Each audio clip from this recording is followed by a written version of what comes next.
Ya, Presiden Joko Widodo menata soal social commerce melalui revisi Permendak nomor 50 tahun 2020 tentang ketentuan perizinan berusaha, periklanan, pembinaan dan pengawasan pelaku usaha dalam perdagangan melalui sistem elektronik. Sementara itu TikTok berkukuh mengklaim pihaknya telah mengantongi izin e-commerce di tanah air melalui Kementerian Perdagangan. Nah, bagaimana pengaturan perdagangan melalui sistem elektronik agar tidak mematikan sektor UMKM?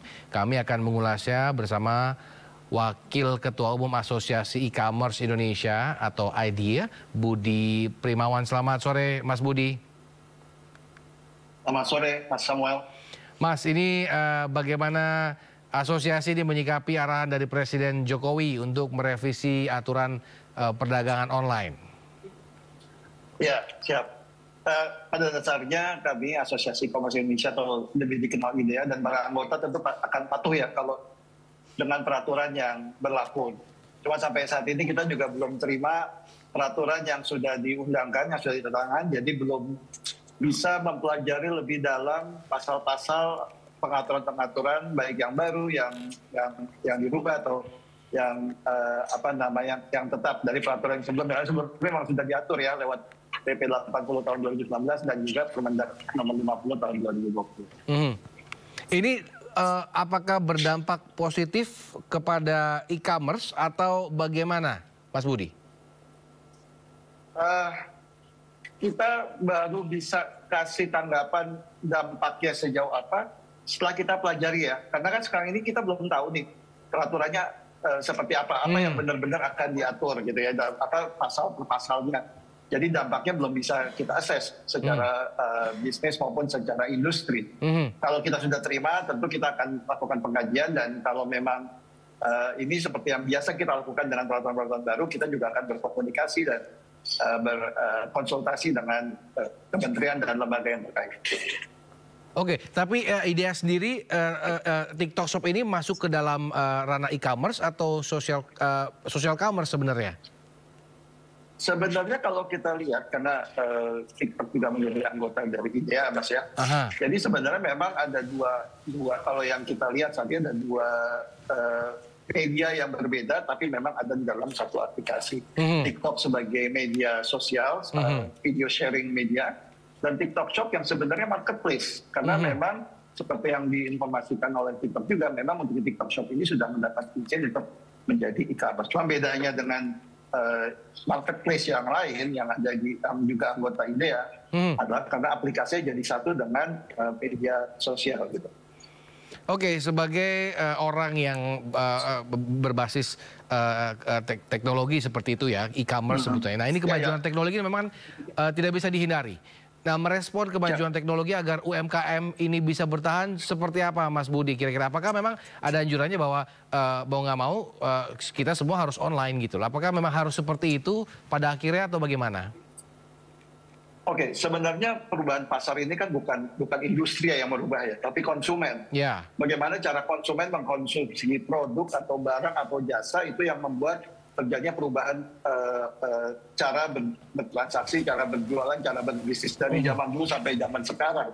Nah, kalau bagaimana UMKM bisa memanfaatkan ya tadi semua bisnis tetap harus beradaptasi.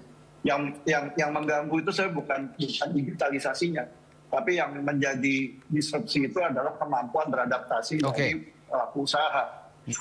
Kita dari tahun 2020 bahkan sudah menjadi salah satu penggerak dari Gerakan Nasional Bangga Buatan Indonesia yang waktu itu diluncurkan oleh Pak Presiden Joko Widodo tanggal 20 Mei tahun 2020 ya dalam menyikapi pandemi, membantu UMKM bagaimana bisa memperkuat dan memperluas bisnisnya, terutama buat teman-teman UMKM, pengusaha Indonesia ya, yang marketnya pasarnya waktu itu mengecil atau malah hilang ya karena pandemi. Karena pandemi, betul. Nah, dengan menggunakan atau menjadi bagian dari ekonomi digital dalam hal ini e-commerce, tentu mereka bisa mendapatkan pasar baru. Saat ini kita sudah pada waktu tahun 2020 itu baru 8 juta UMKM yang terdaftar menggunakan ada di platform e-commerce ya, baik yang lokal pasar maupun yang on-demand service ya, makanan cepat antar gitu.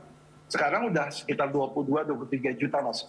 Karena itu berarti memang banyak teman-teman pengusaha Indonesia termasuk UMKM yang memandang ada peluang karena dengan menggunakan platform digital ini mereka bisa memperkuat bisnisnya dengan bisa mencapai pangsa pasar yang mungkin jauh lebih luas yang tidak dibatasi secara geografis dan mereka bisa lebih lincah, lebih agile untuk menghadapi.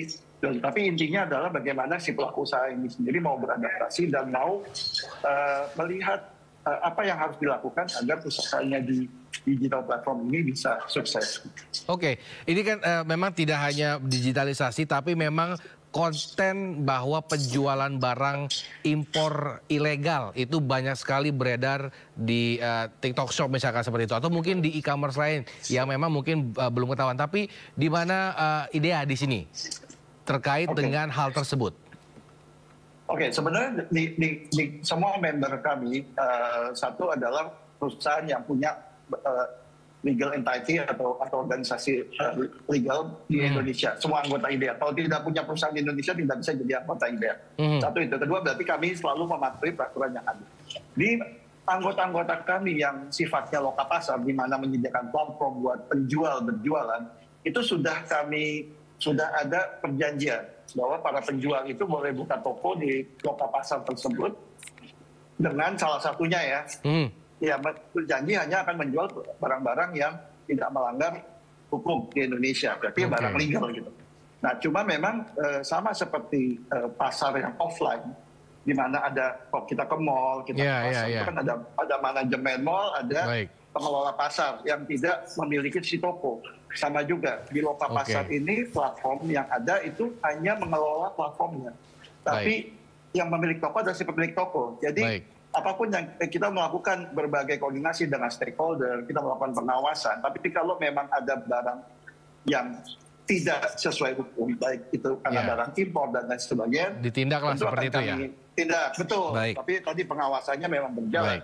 Kira-kira gitu. Baik, kalau yang kedua, kalau saya boleh tambahkan, memang ada juga kanal impor yang legal, yang disebut cross border. Nah itu memang ada di beberapa platform yang IDEA punya jasa itu, tapi itu service yang sangat transparan karena bekerja sama dengan Dirjen Bea Cukai, sehingga semua peraturan yang harus dipatuhi termasuk PDRI yang pajak dalam rangka impor pasti sudah dipenuhi dan itu bisa diatur bentuk produknya. Kalau memang dinilai produknya tidak boleh dijual lagi, itu bisa dengan mudah ditutup gitu kalau yang jalur cross border itu.